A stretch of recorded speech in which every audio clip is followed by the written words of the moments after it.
BS.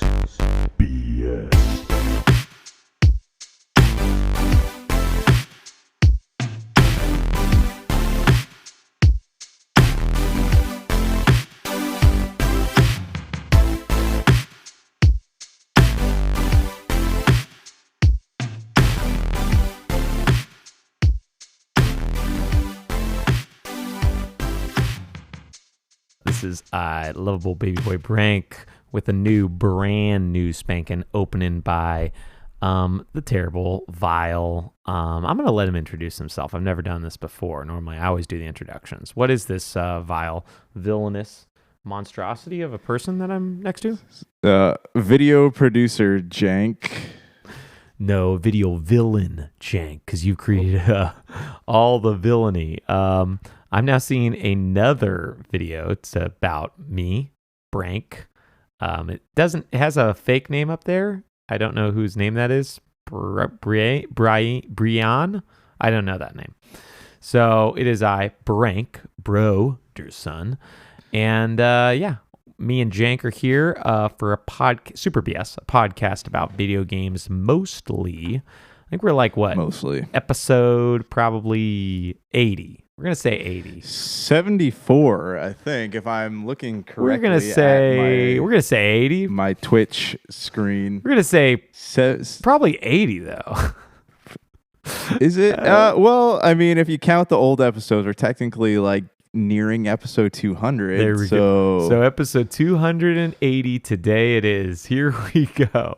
And as always, everybody knows on our special episode 280, we discuss Key 3, which has replaced E3 this year. It is the best time for gaming this summer, okay? And I've got to hit you with this big stop. It came out, they announced at Xbox that Mario was coming out.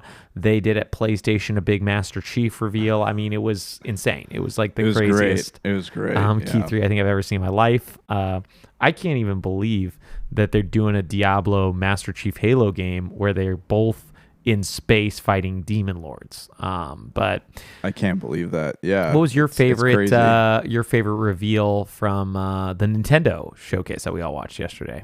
Yeah, my favorite reveal from the Nintendo showcase was the new Gears of War X Rabbids game that's coming out. That was a pretty good one. I like that. Yeah. I was I don't know, I really want to get in there with that chainsaw gun and carve up some rabbids, like that. Just they really highlighted those mechanics. It looked really cool. Do you think it was like more the Fusion Frenzy style mini games in it that draw you to it, or just the racing and high speed action that they have?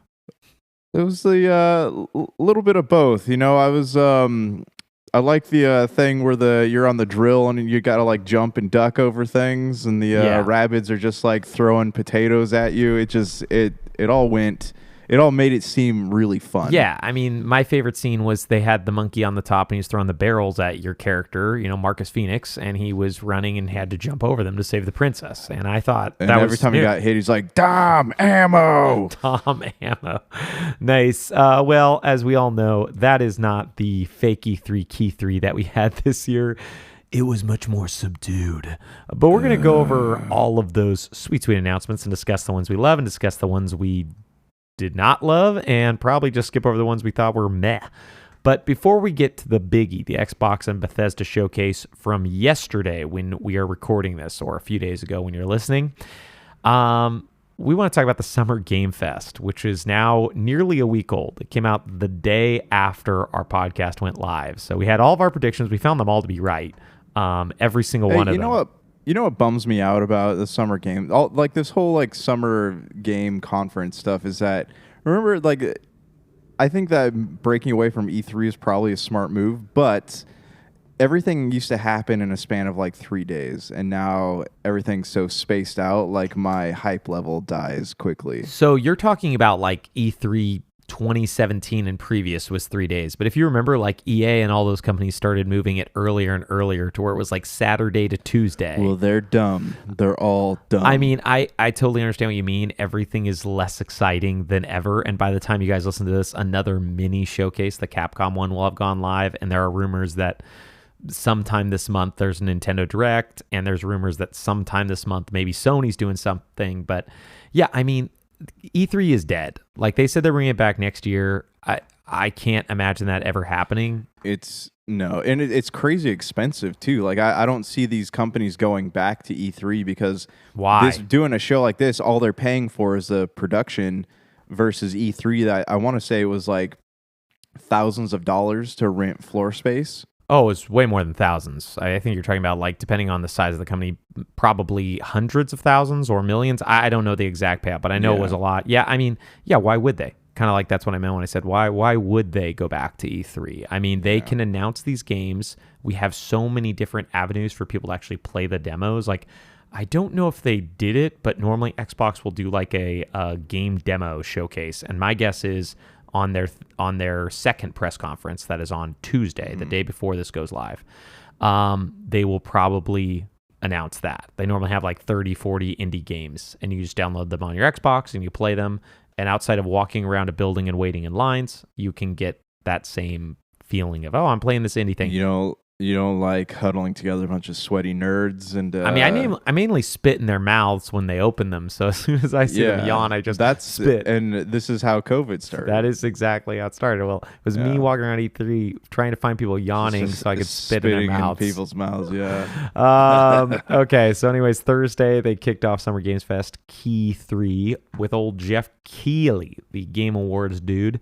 And actually kind of kicked off with a bang. It wasn't as exciting as it could have been because of the Sony press conference from a week previous. But Street Fighter 6, they showed Guile. That game still looks pretty cool. I don't really like it. Does. I don't really like the way Guile looks, if I'm being honest. Like, no, I played Street Fighter 2 I've back in never the day. liked the way Guile looks. Oh, man. It's always looked like you can turn him upside down. He can just like stay straight on his hair. I always thought Guile looked cool because Street Fighter 2, obviously, but now it's like his hair is ridiculous. He's wearing like a jumpsuit, like a mechanical jumpsuit or a mechanic's jumpsuit. Like, I don't know. Like, I like classic Guile, the old wife beater in green and the camo pants. Guile. Chun-Li's going to be using him as a broom when she's cleaning the house.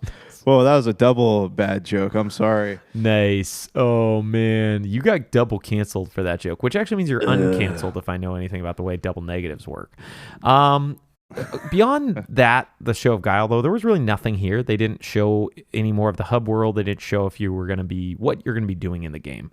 Outside of fighting, of course. So yeah, I'm still holding out hope that it's what we think it might be, though. Like the whole open world wander around from one fight to the next. I'm hoping that as well. I just am trying to check. I think after these 2 days of conferences, I think the big thing is check expectations. There's been a few things that have flown them, but I think I was right last week, and I was hoping I'd be wrong when it was like 2022 is going to be a pretty quiet year from now till the end. There's a few things coming out. Well, we'll go over that more. But yeah, this Street Fighter game, I'm going to try to take that same level of moderation and being reserved in my expectations versus getting super hyped about this potentially open world run around fight people game, which sounds incredible. I just not expecting it, you know? I got you. They then did like the Summer Games Fest right after that kind of did like a crazy like faux tease, if you will. They showed the cinematic for Aliens Dark Descent, and then at the very end they showed about maybe 2 seconds of gameplay, and it revealed that it wasn't what they were kind of showing off in the CG where it seemed like it was a third person game, but instead it was a top-down, probably twin stick shooter. Did this do anything for you? No, not really.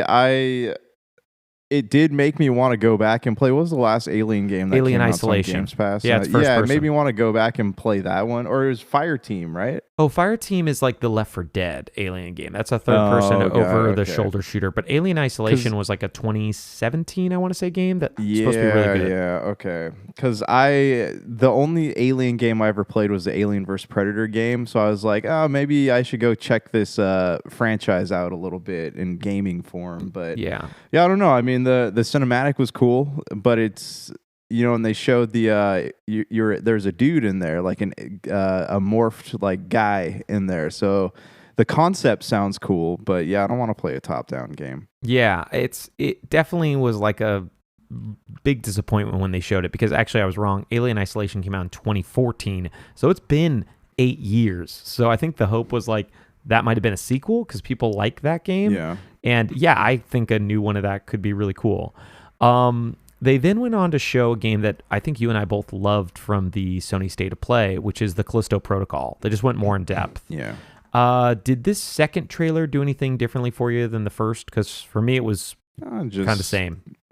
Still, I'm still excited about it. Yeah. Just kind of, it didn't really change my hype level at all. I'm still crazy excited to play it. I mean, so far, 3 trailers in, I feel like the State of Play was so much better because it had like less fluff. But we'll get into all 3 of these at the very end. But yeah, it was just like Callisto Protocol again was like, oh, this is way longer than it should be.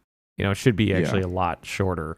Then they went into like this kind of crazy thing you didn't expect, which was like a Call of Duty Modern Warfare 2 trailer, which we knew was coming, but it was just crazy because they were on like a tanker where they were filming a live portion of it, and then they went into this incredibly deep dive of a sorry, I was trying to show the trailer. I don't know. Hopefully that audio got in, but they went into an incredibly deep dive of what ended up being like just single player gameplay footage, and it was way too long.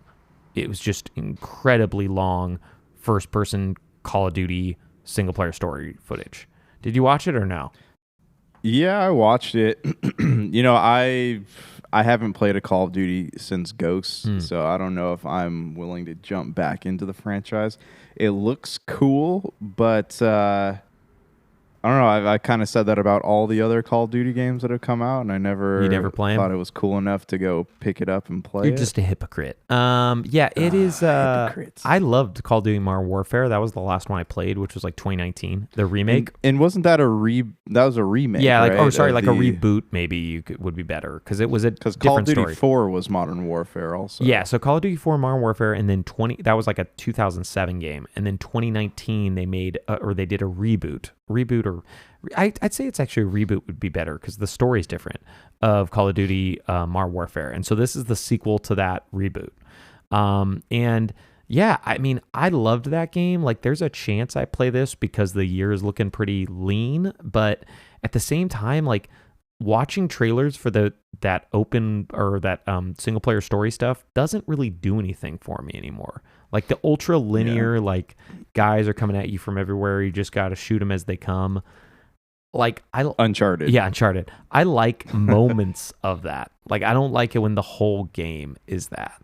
So here's a couple that I want to ask you if you even want to discuss because I just sorry, hold on, my dogs are going crazy. What are you talking about? They're going crazy because they don't want me to skip this stuff. So excited about Flashback 2. Yeah, Flashback 2. Do you even want to discuss this? It's like that old game they're making a sequel. No. Okay. Yeah, I'm good. Similarly, I feel so meh about this. Fort Solace. It's the one with Troy Baker and Roger Clark, the voice of Arthur Morgan. This looks like a game that's like cool in concept, but I'm going to forget about it pretty quickly. Yeah, and it's also a game like if they don't announce it again whenever it's going to release, I won't know. If it comes out, like I would never know. Similarly, because they stuck with a really heavy space neon vibe, Routine, which I thought looked better than the other two. But still, I mean, the only reason why I may play this one over the other two is it's coming to Game Pass. So yeah. And Routine, in all fairness, did look kind of cool. No, it looked a lot better than the other two. I'm just saying, again, I would not have even remembered this one, but because it's coming to Game Pass and I keep a pretty close eye on what comes to the service, like I'll probably actually give it a shot, even if it's just like turning it on. Then kind of like the Aliens Dark Descent. They did an ultra fake out. There was like a really weird CGI trailer of like a woman in a mech suit fighting against demons. And they didn't actually show any gameplay, but it was revealed later that it was for the team who made StarCraft 2 and Warcraft 3 from Blizzard, and they're making an RTS that is essentially like StarCraft called Stormgate. Someone on another podcast pointed out that's the exact same amount of letters in StarCraft and Stormgate. So I thought that was kind of funny. It sucks for developers like that because they have to prove that they're capable of doing something other than what they've already done. Yeah. But it doesn't look like this is that. No. Yeah. I mean, it could be amazing, but they didn't really show any gameplay. So I don't even know what to think. You know what I mean? They showed a CGI trailer that has nothing to do with the game. Or maybe not nothing to do with game, but nothing to do with gameplay. Then they did like this weird thing called High Water. honestly, it did not make me interested at all. The next trailer, and sorry we're just running through these. That's how like our interest level is been for Summer Game Fest. There just wasn't a lot of standouts. The next one was this next funny. trailer was pretty funny. Oh, though. yeah. Like I chuckled. Yeah, because I guess I didn't remember it, but I guess it was like a spot for spot remake of the Dead Island trailer from like, you know how Dead Island 2 was supposed to come years and years and years ago. And so the game is Goat Simulator 3 from the Goat Simulator franchise. There is no Goat Simulator 2. So I love these. The guys that made I love this company. Yeah. Oh, hey, by the way, Coffee Stain, they're one of the Embracer companies. Remember when we talked about that the other day? Like all the companies they own, Embracer's one of them. Or Coffee Stain's one of the Embracer companies. Then they did a Marvel's Midnight Suns, which I like XCOM games, so I thought this one was pretty cool looking. But again, it's weird because, you know, if you remember, it was supposed to come out in February this year. They announced it last year. Got pushed to September, or I think it's September. But there's not been any combat shown. It was just CGI trailers. Yeah, and from what I understand, this is a top-down game too. It's not kind of like what Marvel Ultimate Alliance was, the same kind of camera views. Maybe it's an XCOM-like game, so it's a turn-based tactical strategy game. So the camera is semi-overhead. When you go into combat, there will be things. But even weirder than that, this is a card-based game. Like you do moves based on the cards you have in your hand. Oh, that's dumb. So it's like I don't know if they haven't been showing it because they're worried people won't like it or what. But it is strange to think like. This is the second time they've done a trailer. And actually, last time they did a way more in depth of what the game was trailer. This time it was like just kind of like a CGI trailer, which is like, oh, okay, look neat. Will it ever come out? I think it's going to come out this year. I think. I don't know. That the thing that makes me wonder is like card combat. A lot of people hate, including myself. So will they just reboot it and not do card combat? Because they've made the very successful XCOM games. So they could take out the card combat and figure something else out. Then this is from like one of our favorite games from 2017. Cuphead had like a big spot for their DLC Delicious Last Course, which I want to say was announced 2 or 3 years ago. Like that's how long ago they started talking about this DLC. Very cheeky, the name Delicious Last Course DLC. I just love it. But yeah, man, I'm excited. I'll probably buy it. I don't think it's part of Game Pass, so I'll probably spend the, whatever, $10-$20 to pick it up. Yeah, and I'm sure if you have, like, you'll get a, because they usually give a discount on DLC if you are a Games Pass subscriber. But that's what I was saying. I don't think this is, because it's not part of Game Pass, do you think they'll give a discount to DLC that's not part of Game Pass? Oh, then in that case, I'm not sure. I mean, because Cuphead is part of Game Pass, so what you're saying is they give discounts to the DLC that's part of Game Pass games? Yeah, if there's a game on Game Pass and you have that subscription, you get DLC for cheaper. Okay. Yeah. Okay. Well, yeah. So wild. I'm now trying to think if Cuphead's even on Game Pass. I actually don't know that because if you remember, Cuphead came out before Game Pass was every game on Xbox, and Cuphead isn't even an Xbox-owned company. This game's coming to PS5 and Switch and PC. So I don't know. We'll find out. But whatever it is, I mean, it's going to be worth playing. It's another island. That game's so beautiful. It's worth just seeing anyways. It's probably one of the very few games I'm like, yeah, I'm buying this. It's coming out this month too, man. So pretty excited about that. You going to play it? I'd never actually played the original, and I remember you and the doctor chatting about it, and you guys both really enjoyed it. Oh, dude, yeah. I never got around to playing it. That's like definitely one of my, I think it was my top 5 games of 2017, a year that had Breath of the Wild, Persona 5, Mario Odyssey. I mean, yeah, that game is incredible. After that, they had a game called Honkai Star Rail from the makers of Genshin Impact. I guess it looked neat. I don't know. I don't think it's a game for me, but we'll see when it comes out. I kept trying to play Genshin Impact, and I know people who love the game, and it was, my time with it was fun, but it didn't have enough lure to like pull me back into it. So I don't know if this is something that I will check out, but I guess I want to know more about it first. I also hate gacha games. Like that is probably my least favorite ones. Like I don't know if Genshin does this, but especially gacha games where they do the characters will have multiple rankings. Like if it's one character has one ranking, that's a little bit easier going. But when one character has multiple rankings and you want to get the S rank, I hate all that stuff. But yeah, I don't know. I thought the trailer was neat. It's kind of like the trailer for, I think it was called Evernight, the game we talked about from the during the State of Sony Play. State of Play. Yeah, Yeah. it's kind of like that. It's like, oh, it looks like it's for a specific fan. I don't think I'm that fan, but we'll see how it comes out, when it comes out, and what is happening at that time. Then they have a game I did not even know was announced, but I'm looking at this announcement. I watched the entire show. I must have missed it. That's how boring I thought it was. Zenless Zone Zero. Do you know? Isn't Hoyo Versus also, they are tied to Genshin Impact also, aren't they? I believe so, yeah. So I guess they had two games announced here. I was trying to watch a trailer, but as always, and I hope that audio didn't come through, I can't watch trailers because they all have ads, so I can't mute the ads. So I don't even know what Zenless Zone Zero looks like. Couldn't tell you anything about it. They then did the thing that I think we were all hoping that they would do, because I believe they announced this game last year. TMNT Shredder's Revenge, which, you and I have talked how we just don't care about beat 'em ups anymore. But boy, this one looks so cool, man. Like just visually.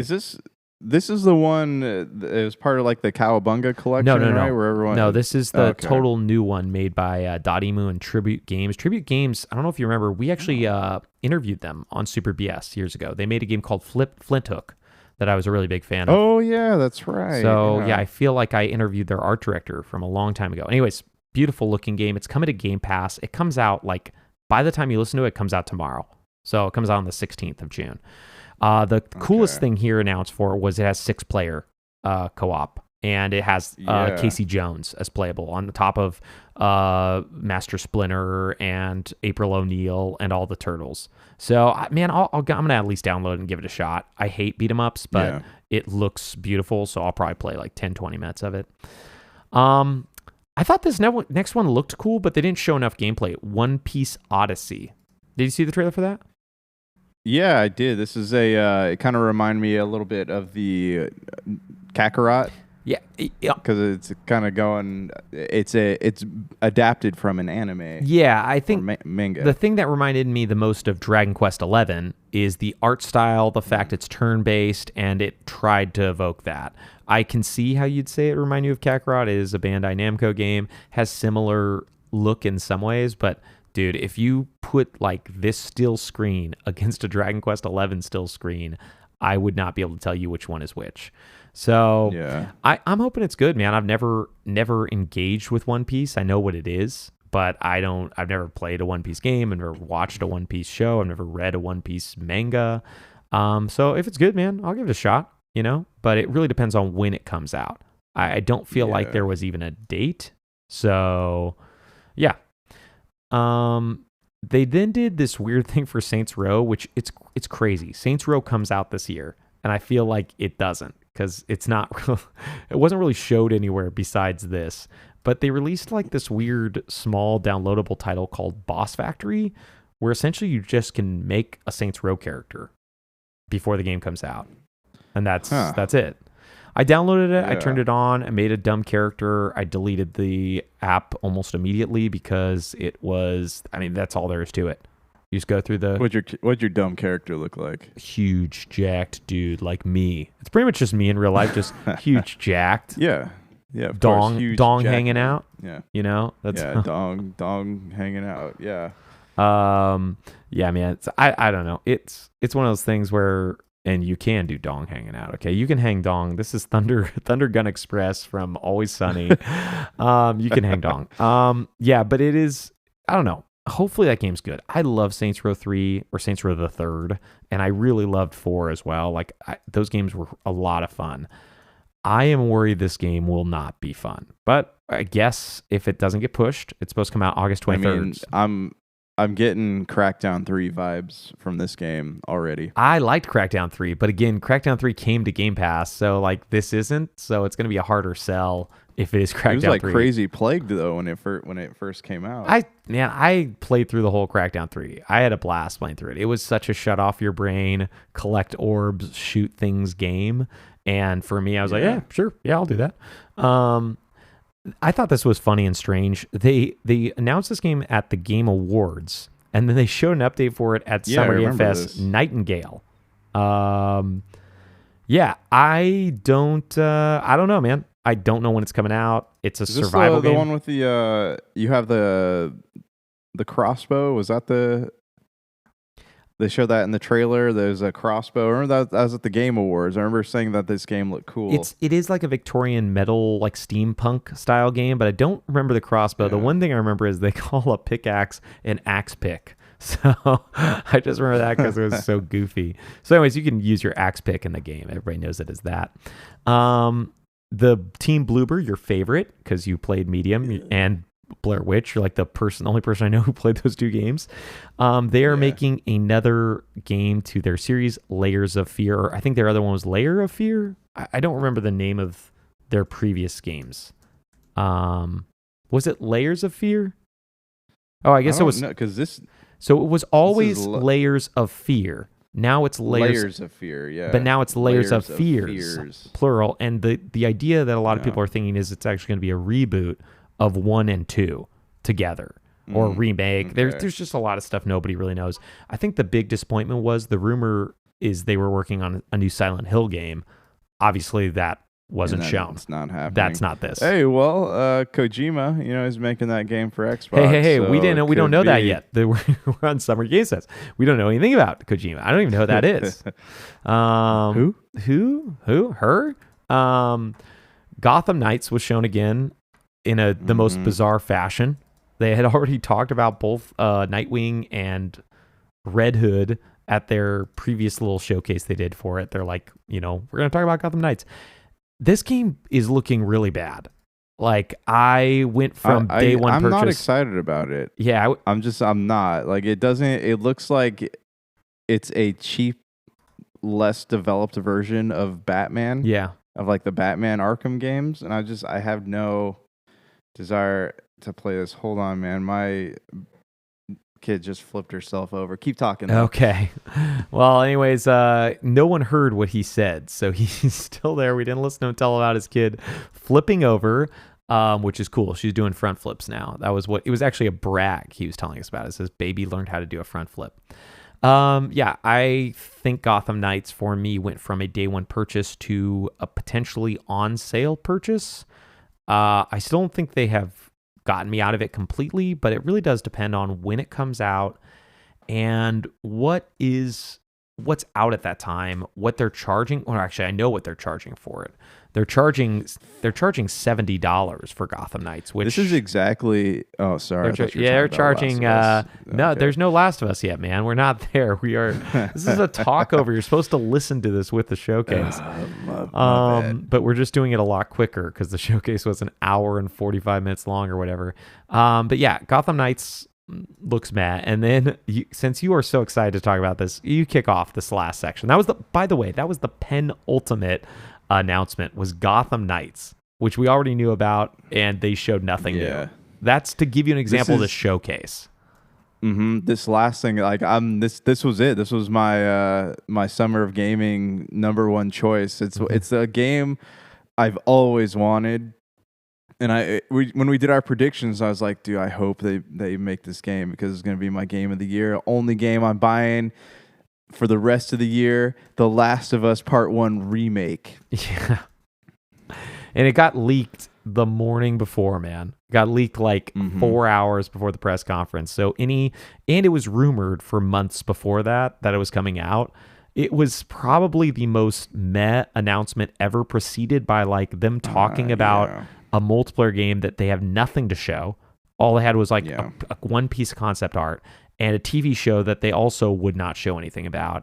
And then a really weird, Keeley being like, hey, are you working on anything else? He's like, yeah, I'm working on something, but I'm not going to tell you about it, essentially, style of conversation. Yeah. Dude, what a bizarre way to end this thing, man.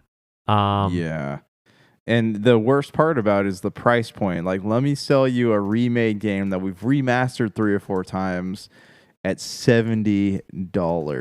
Yeah, it's I mean, that's Sony now, man. Everything they're releasing $70, and because a lot of the stuff's cross-platform, you see that game.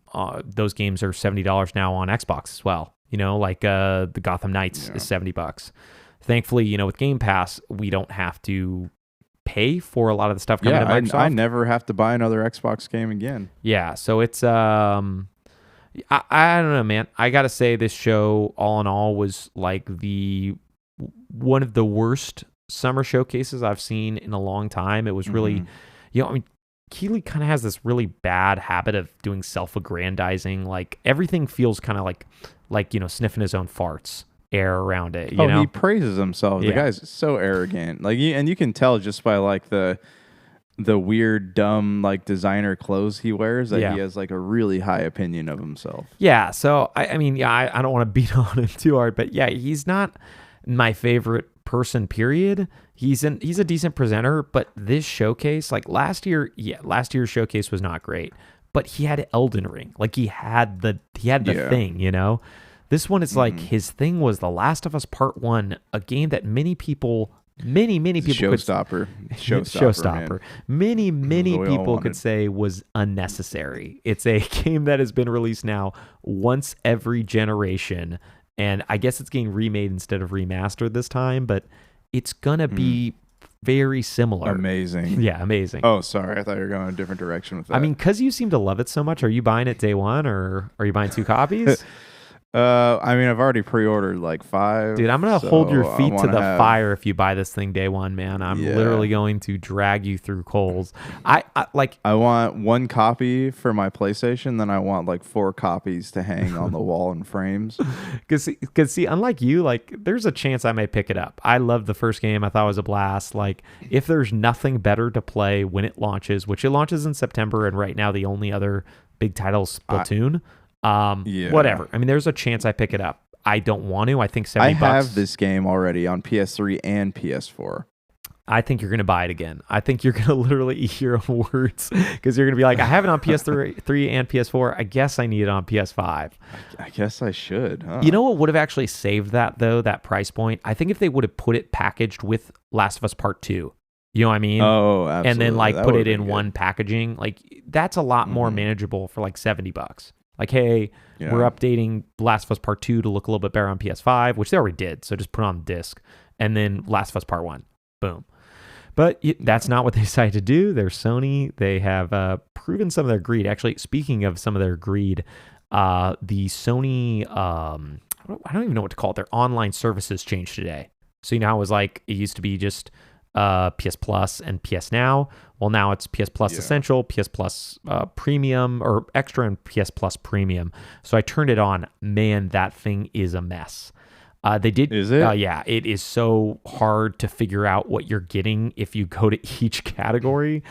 There's going to be somebody on the internet defending it, I'm sure, because they're like, because you can figure it out, but it is really confusing and convoluted.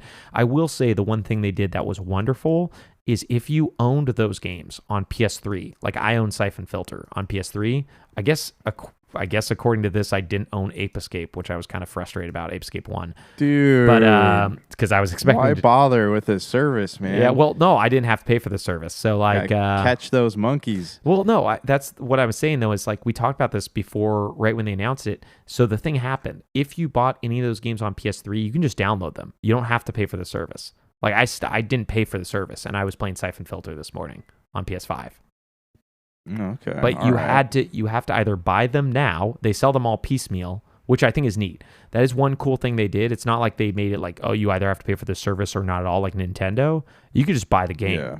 Like the one thing I hate about Nintendo Switch Online and their old games is you have to pay for that service. That's the only way to play those games. Yeah. And the second you stop paying for the service, they're gone. And if you don't pay for the service for a long period of time, you lose all your saves. So it's like, you know. I still think that Nintendo needs to go back and give you gift cards for the value of the stuff you had on Virtual Console. I mean, even if it was for 30% of that stuff, I'd be excited. Yeah. You know, 30% of the value. This is why... Right, and this is why I don't purchase content digitally. Like I'll buy add-ons and I'll buy games on sale and stuff, but You know, as far as like Amazon goes, like I won't buy digital movies on Amazon, or I won't buy digital movies on like Vudu or whatever, because there's no guarantee that they're not going to run an update and I'll lose access to all that content. I know what you're saying. I will say, as somebody who's purchased like 5 movies on Amazon, nothing like new, but like movies that I love that are cheap. Like when Anchorman's on sale for $5 and I have a $2 credit, I've purchased it. Yeah. So, and Dumb and Dumber, movies where it's like, yeah, I'll watch that again. It's nice to have them digitally. Now, are they necessary? No. I also don't buy $20 movies. I also don't buy a lot of digital movies. I pretty much just buy. It sounds like you got a lot of people who are very angry that I said I didn't buy a lot of movies. Yeah, the dogs do. They hate you, man. I heard them. They're getting real angry, man. They don't like that one bit. They're down with physical content. Down. Okay, so we are about to get to the biggie. This was thankfully a lot better than the Summer Games Fest. The Xbox and Bethesda Games Showcase. We're going to go through it the same way we did the other one. But before we get to it, real quick, what was your standout from the Summer Games Fest? I just don't want to like be crappy to it the whole time and then stop talking about it. What did you like? I didn't have a standout. That's rough. I liked the things that I liked already that were shown at the Sony State of Play, which was Callisto Protocol. Yeah, I meant this to be a positive thing, but more that I think about it, I totally agree with you. There was nothing that I thought was done exceptionally well. It's a showcase that by all stretch of the imagination could have just not existed, and we would have been just as good off. Well, anyways, thankfully this next conference, which we're going to be a lot more positive to, I believe, did not end that way. I think we both have some highlights from this. The Xbox and Bethesda showcase. Before we get to our highlights and all of our favorite things, let's just go through the games. They kicked it off with hit me with and one of the things, this one I got to see from the beginning to the end. I missed like a minute of the Summer Games Fest showcase, but the one thing I loved about this is they started with just trailer after trailer after trailer. So the screen goes black immediately. It's Redfall, and it was like super easy to know. Looked really cool. I hate vampire stuff. I don't like Left 4 Dead games. I don't like Borderlands. This is probably not the game for me, but it's coming out to Game Pass. It looked really cool. The music was cool. What do you think of it? I don't. It looked cool. So I was not really into this game before. After watching this trailer and seeing some of the gameplay, seeing the different weapon types, the class types, like I was more into this game than I had been before. Yeah. One thing I don't like about it is I hate games that have the what do you call it, where they have the enemy types and they're all the same. They all look the same. Oh, yeah. Like, I mean, there's not really any word specifically for it because that's most games. But yeah, just duplicated enemy types. Maybe they changed their clothing color, But I mean... No, they don't even do that in this, though. You saw them walking around the map fighting enemies that looked like they're dressed exactly the same. There's only like 3 different types. I think there's more than 3 types. I think they're going to do a Left 4 Dead, which is like Left 4 Dead was a bunch of zombies and then 5 unique enemies, and those unique enemies are duplicated over and over and over. So they stop being unique, but they have like different powers than just traditional zombies. I have a feeling Redfall is going to be exactly that. It is supposed to be. Yeah. I do feel like it's going to be more Borderlands than that, though, because it seems like it's open world and it's got like loot.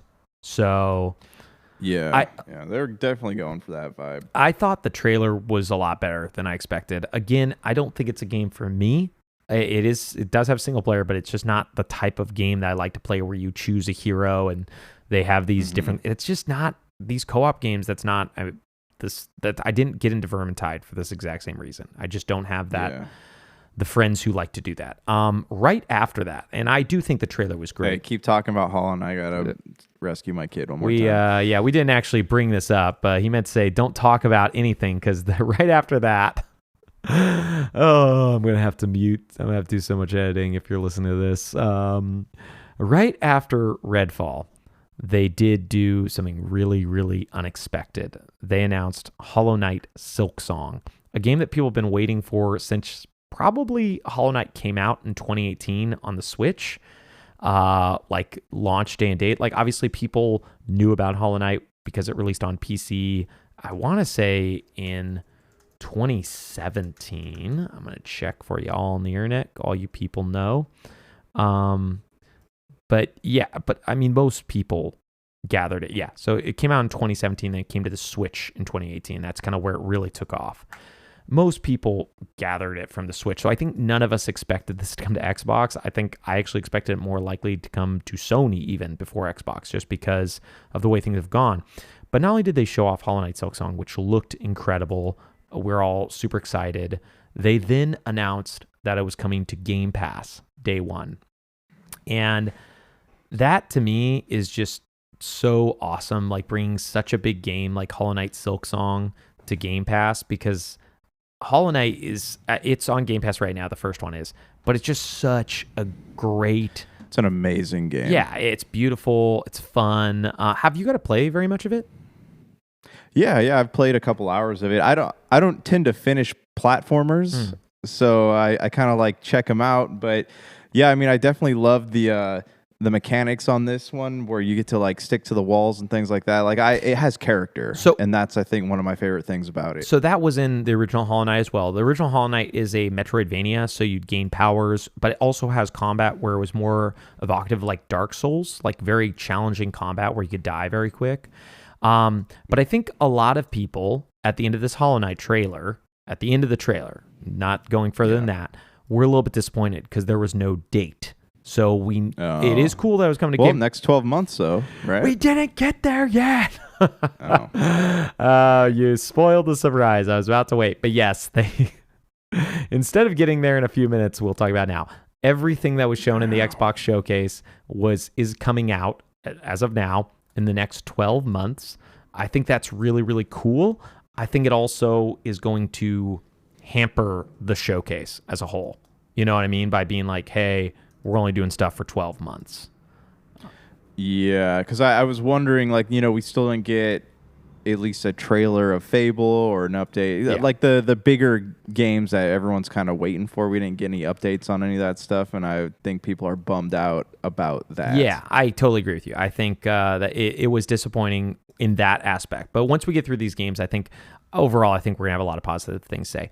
After that, they did High on Life, which I actually thought looked really fun. It looks like a Ratchet and Clank in first person with like weird talking guns. And I'm a big fan of Rick and Morty now. So like I've been a fan for like a couple years, not like the crazy internet people, but I enjoy the show. So I think the comedy's funny. They also have JB Smoove, another comedian. He's one of the voices of the guns. Like I chuckled a few times in the trailer. I thought it was pretty good. Yeah, it looks like it's got character. Yeah, and then they did a really strange thing that's way bigger than you and I think would care about.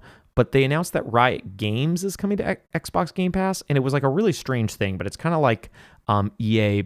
What was the EA? Is it called EA Play? What was the EA service? Play, EA Play coming to Game Pass, where every Riot game is free to play. But if you're a subscriber to Game Pass, you get all of the unlocks. That not like all the skins, but all of the other unlocks that you normally have to pay or earn in all of the games. Which is actually kind of huge because it's really hundreds, if not thousands of dollars of unlocks that they're giving you. This is awesome. Like this is you look at this like they didn't have League of Legends on console before. Well, so now you have. They still don't, not yet. Well, I mean they will. Yeah, on Games Pass. Yeah. Well, no, it's not coming to console Game Pass. It's on PC? Yeah. I thought it was coming to consoles. No. That's why I said it doesn't do a lot for you and I. They are going to release their League of Legends Wild Rift on console at some point, but that's I was hoping when they announced this that was going to be the thing. No, all of these unlocks, since if you remember, Game Pass has a big PC portion to it. All of these are for PC and mobile players. So this is not for Xbox console stuff. So, and they did that once or twice. It's still great though. Yeah. It's still like it's going to make these esports games more accessible for more people, and I think that's still really cool. Oh, I totally agree. I think it was a neat thing. It's just maybe not for us, but I thought it was pretty cool. Plague Tale Requiem. I never played that first game. I've tried. It looked really beautiful, and I've heard it's really great. Anyways, it's supposed to be coming out this year and day one Game Pass. Are you gonna try it out or no? Yeah, I downloaded the first one, Innocence, I Yeah. think it was called, and I just never got around to playing it. So This maybe this will motivate me to turn it on. this one looks like it has a lot more action too, like almost like a Yeah, Last of Us Tomb Raider style game, whereas the Plague Tale Innocence was very much a walking sim in my experience, with maybe some yeah, stealth elements, because they're really big on story. That's what you can tell from both of these, is like the game is all about story. So they wanted to yeah. get to this ramp up where now the character is becoming, kind of a killer because of stuff. They then spent way too long of a deep dive on Forza Motorsport. Do you want to talk about that? Because I am not the target audience. Yes. So I'm having a hard time telling, if this is a remake No, it's a or a reboot. reboot? Okay. In that, I mean, it looks cool. They had the dynamic weather system that they implemented into Forza Horizon. That's present in this one, but this one they're also doing the way that the scenery looks as the hours change, so you can kind of see like different elements of how the sun hits the rocks or how the moon reflects off the rocks when it's nighttime.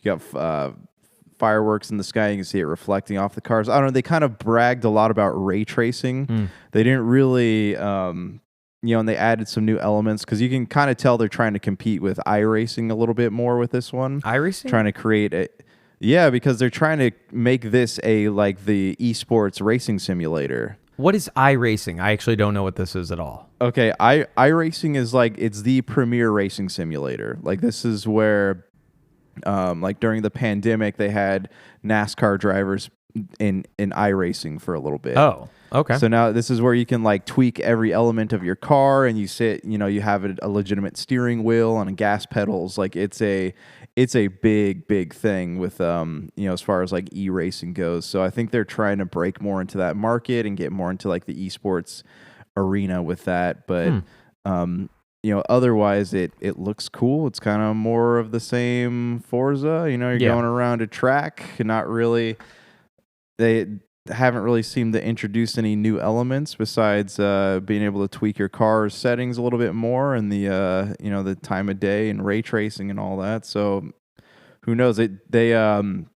This one's supposed to come out in the spring of next year, I think. Yeah, one thing I will find funny is we've definitely seen delays happen. I feel like this was a very long delay. You and I both assumed this was just coming out this year because it's been so long. Well, usually they hit that October or November date for these Forza games. Now, the question for me is, do they delay it so they are October next year, or do they just still launch it in spring so they keep this 12-month, these are the games coming? I loved Forza Horizon 5. I absolutely loved it. I would play more of it, and we'll talk about stuff in a second that may bring me back, but this one doesn't do anything for me, and I really wish that they would save these deep, extended looks especially for racing games, for their second showcase. Not that it wasn't cool, but it definitely took a lot of the wind out of my sails, where it's like, just show us the second part in the first trailer. Yeah, and the guy just kept saying ray tracing. He probably said ray tracing about 12 times in the course of like 2 minutes. I mean, besides graphical fidelity, how do you really improve? That's the big thing with these games. Like, they're all racing games. Yeah. So they're all ray tracing games. Right after that, they did like a weird thing where I think it's just the same game updated, but Microsoft Flight Simulator from 2 years ago, they are having a 40th anniversary of it. It had helicopters and bigger planes and gliders and seaplanes. It looks cool. I mean, we've both talked about that game. I don't think it's going to bring me into it, but for the people who love it, it's neat. Also, the only appearance of anything Halo related. Yeah, with the Pelican. That was cool. Yeah, that was really neat. That was cool. That was. We guess we can just discuss it now. No Halo talk at all for the entire show. Nothing. They didn't even talk about the co-op that's supposed to come out, or the Forge mode, or any of the season stuff, which is makes everything seem very uncertain right now. Yeah, it is. It's weird because Halo Infinite was so much fun. We talked about it a lot last year. I had a blast playing that game, and I feel like now it's essentially done, and they don't want to talk about it. And I was hoping Halo Infinite was going to be more of a platform for more stuff to happen. Like, they need to fix a couple things, but I would be so excited to explore some more islands. Now, the things they need to fix is you unlock everything way too quick in that game, and like I don't really love the way you unlock stuff either. But beyond that, it was like pretty They leave fun. you on a cliffhanger, though. The story makes it seem like they're going to be adding more stuff into it. Yeah, that story was, yeah, I don't know, man. You and I have talked about that, but it's, we still liked the game. That was the most important thing. Is we enjoyed the game. They didn't bring it up here. We'll talk about the rest of the stuff they didn't bring up here at the end. They then did we talked about Microsoft buying Activision Blizzard earlier this year.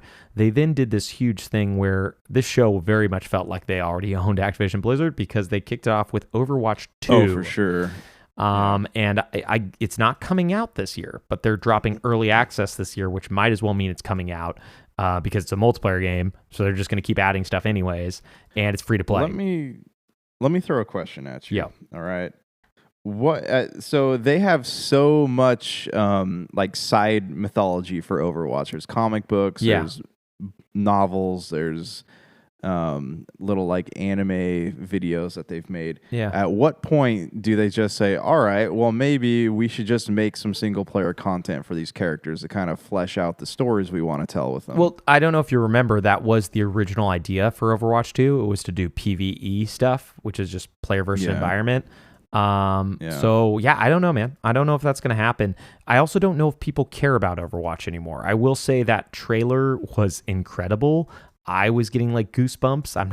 I played Overwatch 1 for 4 months when it came out, but it's just the music was so powerful and it was such a good trailer. I was like, wow. Music was cool. The Junker Queen, absolute ripoff of Borderlands. Yeah. You can even see in the animation style, the introduction of the boss, how it switches to that still that's done very comic-y. That was taken from Borderlands for sure. I agree with you. I will say their other character, Junkrat, is definitely more Borderlands ripoff than Junker Queen, but that trailer did remind me of Borderlands as well. I don't know. That was a weird thing to end with, but I guess the people who were way into Overwatch probably wanted something beyond just a really cool musical trailer, So this was their hey, we're going to announce a new character thing. And maybe they announced 4 characters. I don't really know what that trailer meant. Do you know what I mean? For all I know, it's all 4 of those guys are playable.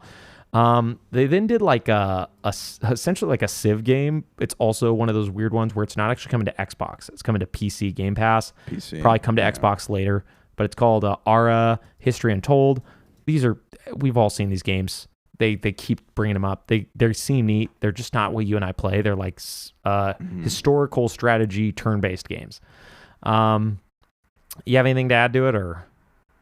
No. I mean, it reminded me of like you said, Civilization. I'd much rather go I haven't played the new Civilization, so I'd much rather play that than this. But maybe it'll be something for somebody. And then they did and we'll try to rush because there's actually still a lot to talk about. There were 33 announcements this showcase. Then they did a DLC minute, which was Elder Scrolls Online has a new DLC coming out. Cool. I played that for a little bit. It was neat, but whatever.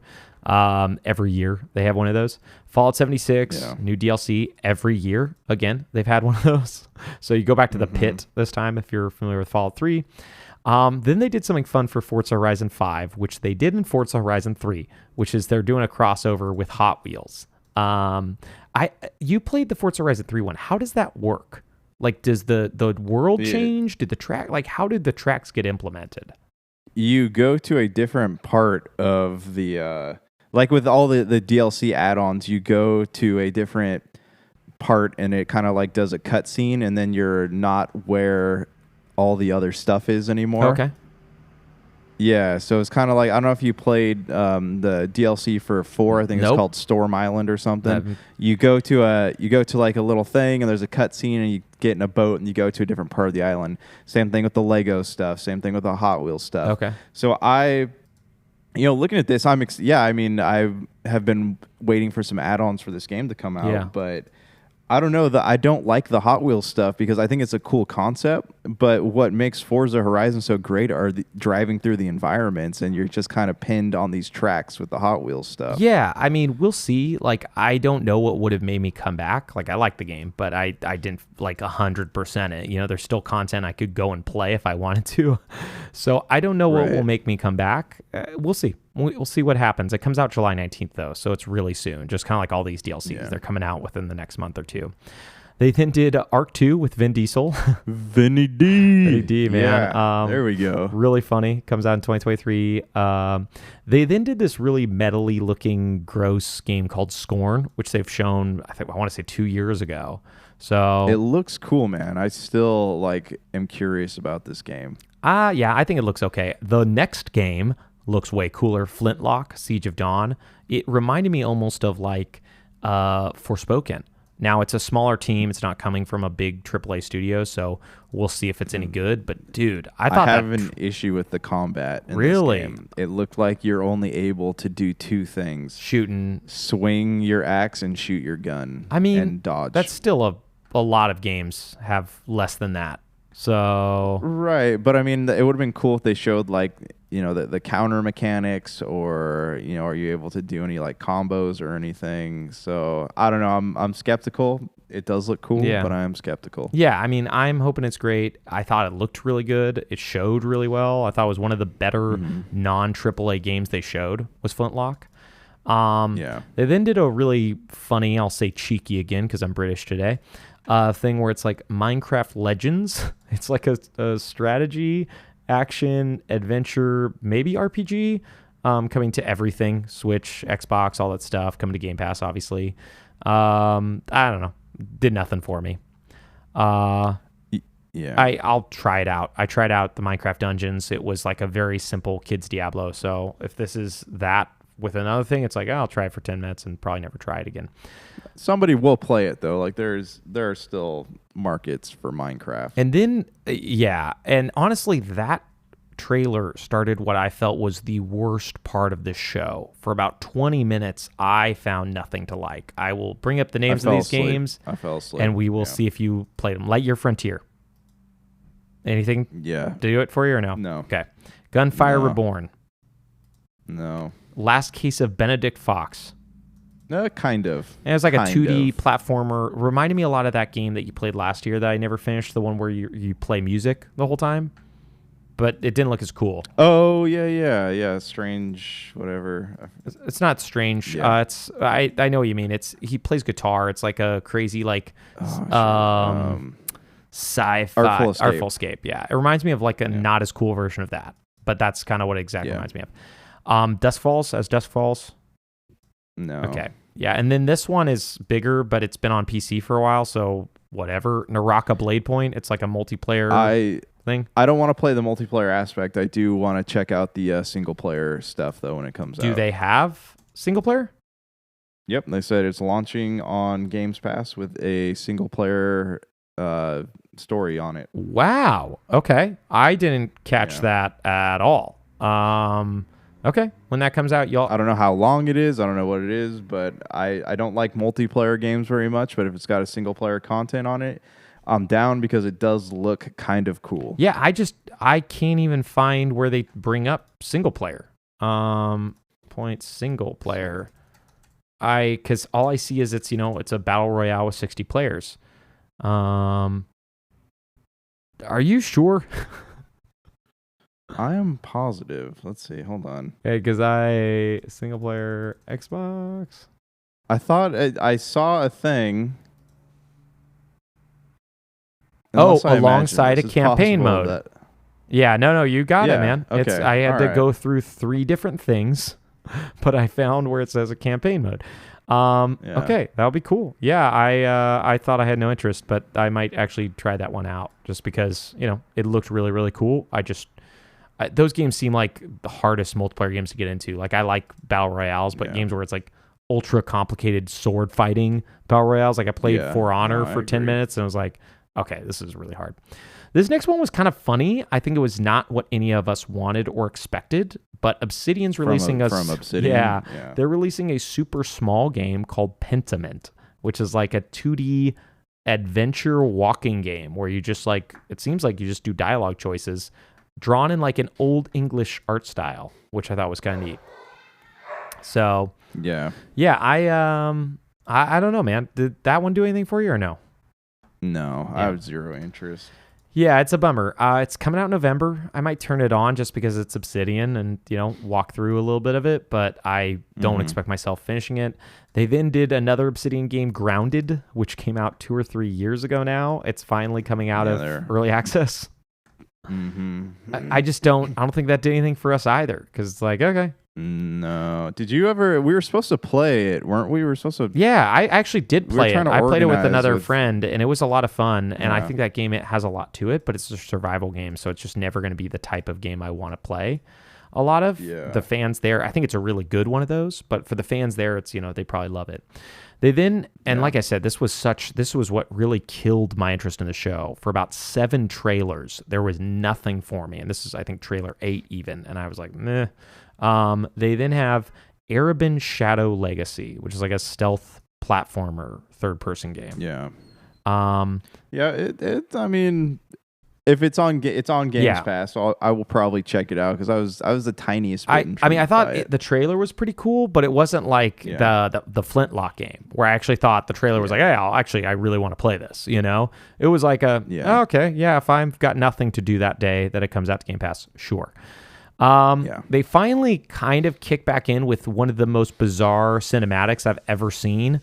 And Diablo 4, they showed a lot of Diablo 4, but boy, that cinematic did not look Diablo quality. So they had boasted in the beginning of the show like this massive, cool open world adventure. Like, I was expecting something that was not Diablo. Yeah, I mean, that game is going to be massive and open world, and there's going to be people who love it. I actually am pretty excited to play Diablo 4. I thought it looked pretty good. It's not going to be like top 5 games I'm excited to play next year, or probably even top 10, because next year is going to be wild. But I still think it looked semi-decent. You know what I mean? Like, I thought once you got to the point where they showed gameplay, which was way too long, it took about, felt like 20 minutes, but probably 10 minutes to get there. Yeah. Then it was like pretty fun. I look at Diablo like I look at Oregon Trail. Like, I loved Diablo 2, but I just can't imagine myself going back to that franchise. I mean, games have changed a lot since Diablo. But again, while this is the one game they said is not coming to Game Pass, there is a chance that it will if the Activision buyout happens, and which it seems like it's going to go through. And this will be part of Game Pass, so it's going to be a pretty easy turn it on and play game. You know what I mean? Like, there's no purchase required. They then did the thing that they need to save these for a different conference. They did a Sea of Thieves update again, that another season's coming June 21st. Yeah. I feel like they need Season to 7. push those things to a different conference, because they always bum me out every time I just see like updates to games. Yeah, I don't. Okay, so let's talk about this for a second, though. How much life do you think? How much wind is left in the sails of Sea of Thieves? Nice. I mean, I don't know, man. They have 30 million players, like you saw with all these games. They all have tens of millions of people who have at least turned it on. I don't know. The game had no progression, so I stopped playing it almost immediately. That was the bummer thing to me. Like, I thought the missions and stuff were fun, but I hated being able to like have my ship sunk on the way to like taking my treasure where it needed to go. I couldn't play it, because I was just sitting there messing around with my brother and Big Dog, and we were just playing it for fun, for funsies, so we weren't like serious players, and the serious players would sit there and like spawn kills. I don't know. I don't see myself ever going back to this game, though, unless they were to like come out with Sea of Thieves 2 and it had progression and all that. Yeah, I don't know, man. It's not for me. Again, I wish they were putting just the updates to games and the DLC in another showcase. Like, save that for people who care. Put it on Tuesday. Like, don't spend your time here, especially because a lot of these DLCs you have to pay for. They're not part of Game Pass. So it's like, I know they want to advertise it, but then just do a mid-section if you want to advertise it in here. Just put them all together in a row of like 5-10 minutes. They then did actually, looking at the trailer, I forgot how much I liked the way this one looks. It looked cool. Ravenlock. Yeah. Ravenlock? Yeah, this is definitely another one that I want to play. Like, I want to see what it is. Like, I don't know how much fun it's going to be, but it looked really cool. Next game also looked really, really cool. Cocoon, from the guys who did Inside and Limbo. Boy, isn't this already out on Steam though? It's out on PC, isn't it? No, this one is like brand new. I don't even think it was announced before yesterday. as far as I know. Yeah, it's not. Just yesterday was the first day that it was even talked about. All right. And then they did something that I am pretty excited for. I don't know if you'll ever play it. It depends on if I could be really excited for it. It's called Wolong. Final Destiny. Yeah, I actually. Yeah, that was probably one of like my top 3 games from this conference. I looks really totally cool. agree. I don't know what it is. I don't know if it's character action. I don't know if it's Neo. I don't know what it is yet, but it looked pretty interesting. Like, I'm very excited. Then they did what I don't think anybody, including us, expected. All the Persona games are coming to Xbox via Game Pass. And I can't even believe it. That was like one of those JRPGs that was so Sony entrenched. I was like, they're Sony games. Maybe they'll come to Nintendo. They're never coming to Xbox. They are all coming. Yeah. They're coming between now and next year. It's kind of similar to what they did with Yakuza games, where it's like, they're just going to keep coming, I love that Phil Spencer got up there and said, "Hey, we heard you guys saying you want more JRPGs, and we've been working on that. And for right now, we're gonna give you this." And like that was a huge moment, because these are games that I've always wanted to play. I had a PlayStation, have the access to playing them, but I just never sat down and was like, "Oh, I'm gonna go spend $40-$50 on a Persona game." So this will be a cool opportunity, especially in the lull of games coming out between now and, next February or March or whatever. Yeah. This will be a good opportunity for me to sit down and play some of these. Yeah, man, I totally agree. I'm actually really excited to play Persona 5 on my Steam Deck, because when it was announced that these were all coming to Xbox, they're also coming to Steam and everything else. So not only can I play it for free via Xbox, or, I don't have a PC to play it via PC Game Pass, but I can also buy it now if I want on other things. It's not coming to Switch, but all of this stuff is coming to PlayStation and Xbox. I will say, people never give them enough credit. Every single Xbox E3 that I can remember, they have done a big Japanese RPG thing. Last year, it was the Yakuza games, and the year before it was the Yakuza games, and the year before that, it was all the Final Fantasies. Do you remember that one E3 where they're like, all the Final Fantasies are coming to Xbox? Was that on Xbox or Switch? One of them talked about it. They both got they got all those games though. Speaking of Final Fantasy though, Square was mysteriously absent from this conference. I was wondering, with the exclusivity deal running its course in August for Final Fantasy VII Remake, if they were going to make an announcement. I was hoping they would for some of our friends, and I would also try it out again. I'd be happy to play it. But after that showcase, I'm more under the opinion that they're probably going to just sell to Square to Sony, and these games aren't coming to Xbox like ever, because otherwise, why not? You know what I mean? The exclusivity is done, and it seems to be that these games are easier to port to Xbox than PlayStation, and they're on PC, so it's there. You know what I mean? Like, that's why we get a lot of games that are Xbox and PC only from smaller devs, because it's a very easy port. Right. So the next part was cool for a lot of people. For me, it did nothing except for confirm something, which I thought was cool. But Hideo Kojima, we talked about it earlier. He was there. He's making a game. That's not going to be a game that comes out in 12 months. Somebody joked maybe that was like 12 years. Yeah, maybe that was a game that he'll start working on in 12 months was a joke I heard. And it's like, yeah, I mean, there's nothing shown. It was just like, hey, I'm going to start work on this thing. It's going to be cool. It's like, cool, Yeah. See you in 7 years. Okay, we're at the biggie, dude. We're at the one that everybody was waiting for, the game that got delayed, Starfield. They showed it. No Man's Sky. Dude, it is... I was honestly blown away. I'm hoping I enjoy it half as much as I enjoyed what they showed. Like, it was really cool for me. How'd you feel about it? I felt pretty good about it. Like, I was curious about, character creation. They did a good job of that. I love having 1,000 planets to explore. I guess my only hesitance about that is that I hope they give you reason to explore them, because I'm not someone who's just going to like wander off the beaten path just because. Like, I want there to be like achievements or trophies or side quests, something that drives me to explore more of this vast universe. But other than that, like, it looks awesome. It looks great. Definitely.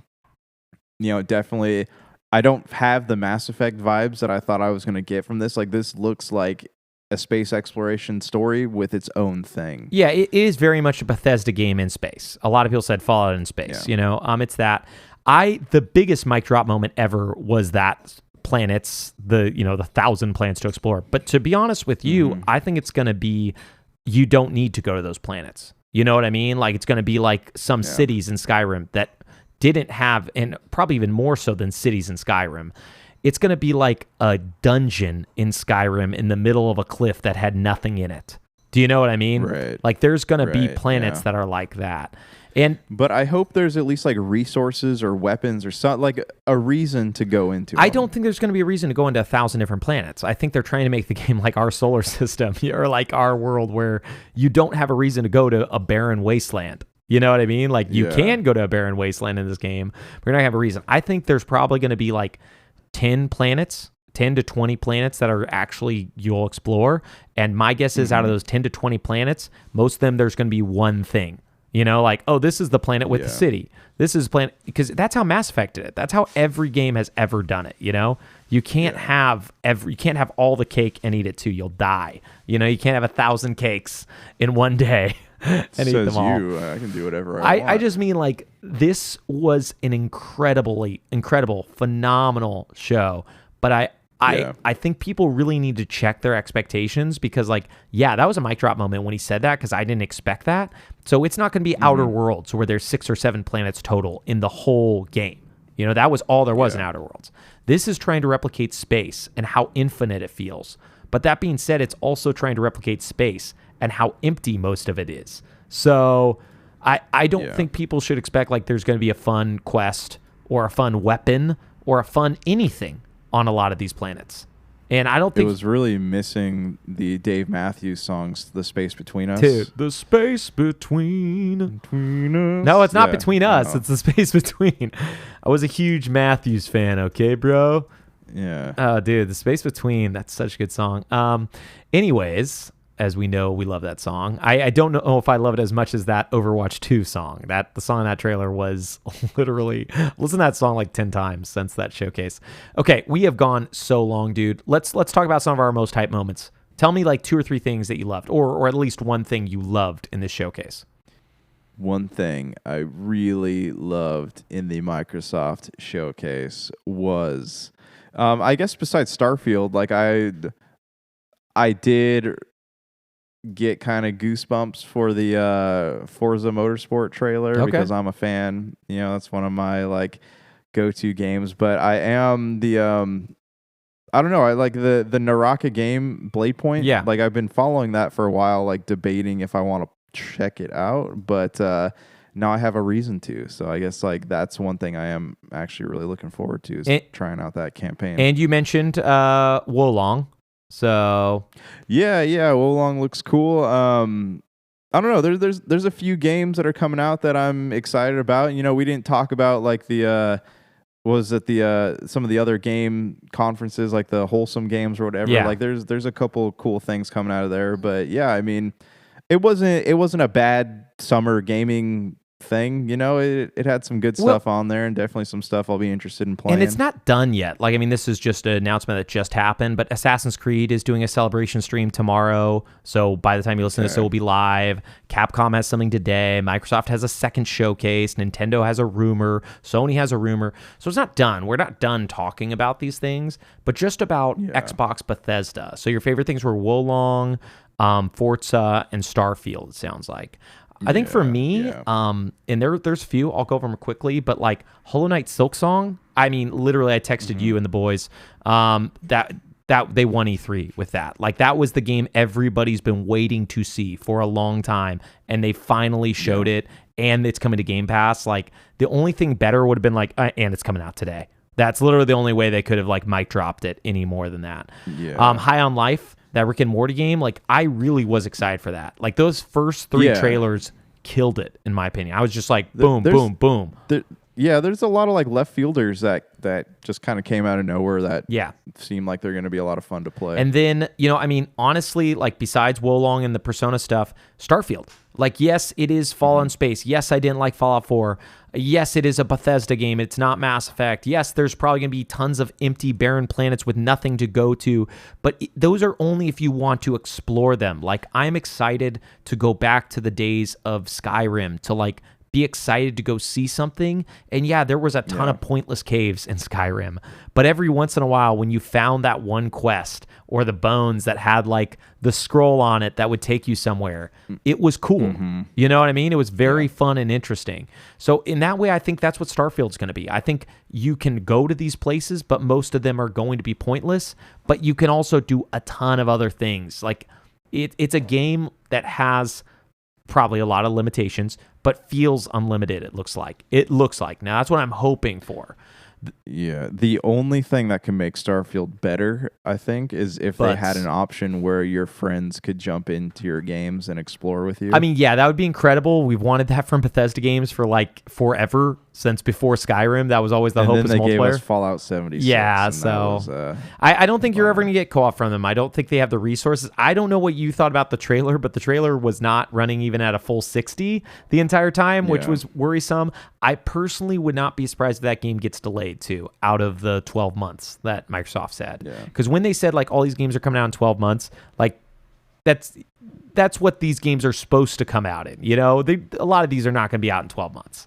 We know how this goes now. We're not stupid. So I'm we didn't really talk about it, but I'm bummed they didn't show the new Gears. I'm bummed they didn't show games outside a 12-month period.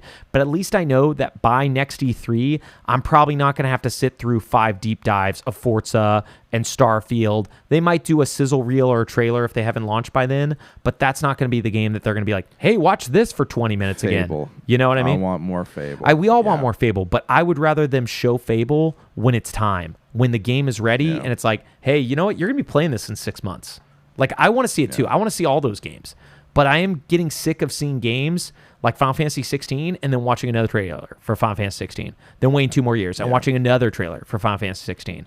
Because it's like, that's cool. I mean, those trailers are neat. But you know what I mean? Yeah. Like, it's like, what's the point if all we're doing is getting big trailers? My bro, anything you want to add before we go to the space between? That's it. Dude, that was straight tight. We'll be back with more E3, Key 3, B3 style stuff. Get your buzz on. Beep. Peace. You cannot quit me so quickly. There's no hope in you for me. No corner you could squeeze me. But I got all the time for you, love. The space between the tears we cry is the laughter keeps us coming back for more. The space between the wicked lies we tell and hope to keep safe from the pain. Will I hold you again? These fickle, fuddled words confuse me. Like, will it rain today? Waste the hours with talking. These twisted games we're playing. The space between what's wrong and right is where you'll find me hiding, waiting for you. The space between